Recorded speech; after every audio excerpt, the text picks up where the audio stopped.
السلام علیکم ورحمۃ اللہ وبرکاتہ۔ دوستو، امید ہے کہ آپ لوگ خیریت سے ہوں گے۔ الحمدللہ میں بھی خیریت سے ہوں۔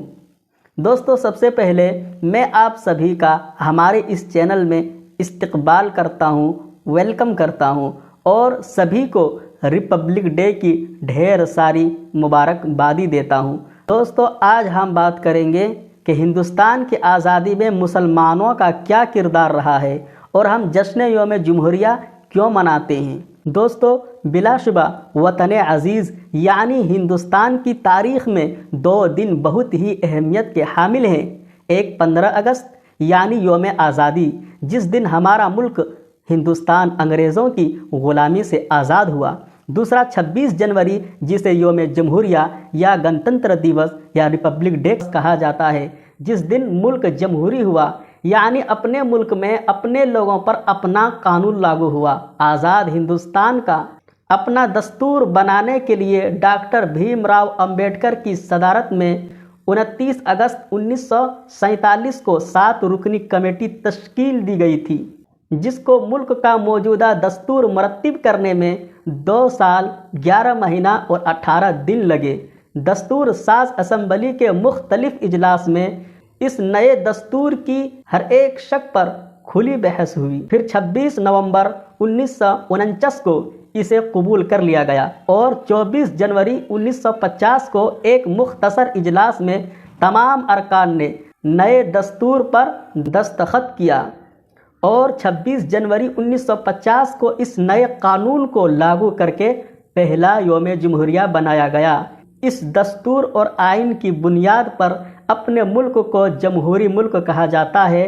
اب ہر سال تمام باشندگان ہند اور برادران وطن 26 جنوری کو یوم جمہوریہ کے طور پر پورے جوش و خروش اور دھوم دھام کے ساتھ مناتے ہیں، اور 15 اگست 1947 کی طرح یہ تاریخ بھی ملک کا قومی اور یادگاری دن بن گئی۔ دوستو، 26 جنوری کو جشن کے طور پر کیوں مناتے ہیں؟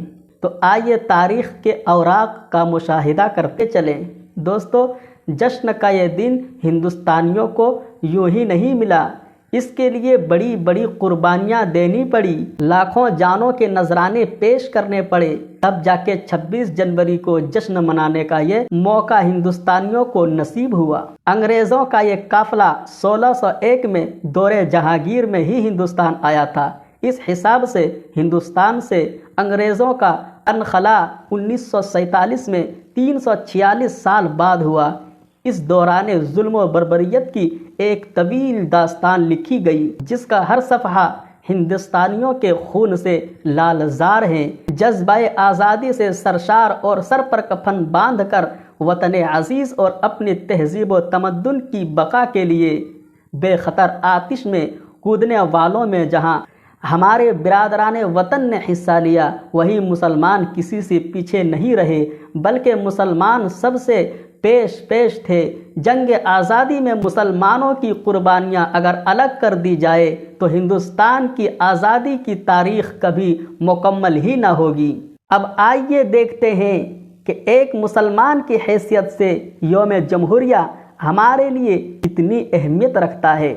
ہندوستان سے، پھر ہندوستان کی آزادی سے ہندوستانی مسلمان کا کتنا گہرا تعلق ہے، اس کا اندازہ اس بات سے لگایا جا سکتا ہے کہ انگریزوں کے خلاف جدوجہد سب سے پہلے بنگال کے نواب سراج الدولہ نے 1757 میں، حیدر علی نے 1767 میں اور 1780 میں ٹیپو سلطان رحمۃ اللہ علیہ نے مسلسل جدوجہد کا آغاز ہوا اور بڑے پیمانے پر جانی و مالی قربانی کے نتیجے میں ہندوستان آزاد ہوا۔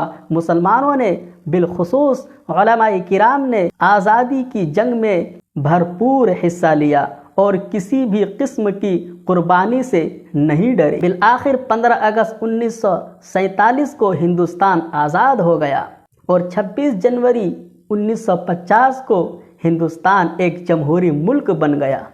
شروع کی جس نے آزادی کی لڑائی وہ بھی مسلمان ہی تھا، دیا ہند کو تاج محل جس نے وہ مسلمان ہی تھا، جہاں لہراتا ہے ترنگا آج بھی شان سے، کیا تعمیر جس نے لال قلعہ وہ بھی مسلمان ہی تھا۔ سارے جہاں سے اچھا ہندو ستا ہمارا، لکھا جس نے ترانۂ ہند وہ مسلمان ہی تھا۔ کیا جس نے ہندوستان کے جھنڈے کا ڈیزائن ثریا طیب وہ بھی مسلمان ہی تھا۔ دوستو، ہندوستان کی آزادی اور جمہوریت سے ہندوستانی مسلمانوں کا بہت گہرا رشتہ ہے۔ یوم آزادی اور یوم جمہوریہ مسلمان بڑی دھوم دھام اور شان و شوکت کے ساتھ برادران وطن کے ساتھ مل کر اور علیحدہ طریقے سے بھی مناتے ہیں، اور دینی مدارس میں بھی اس کا خصوصیت سے بھی اہتمام کیا جاتا ہے۔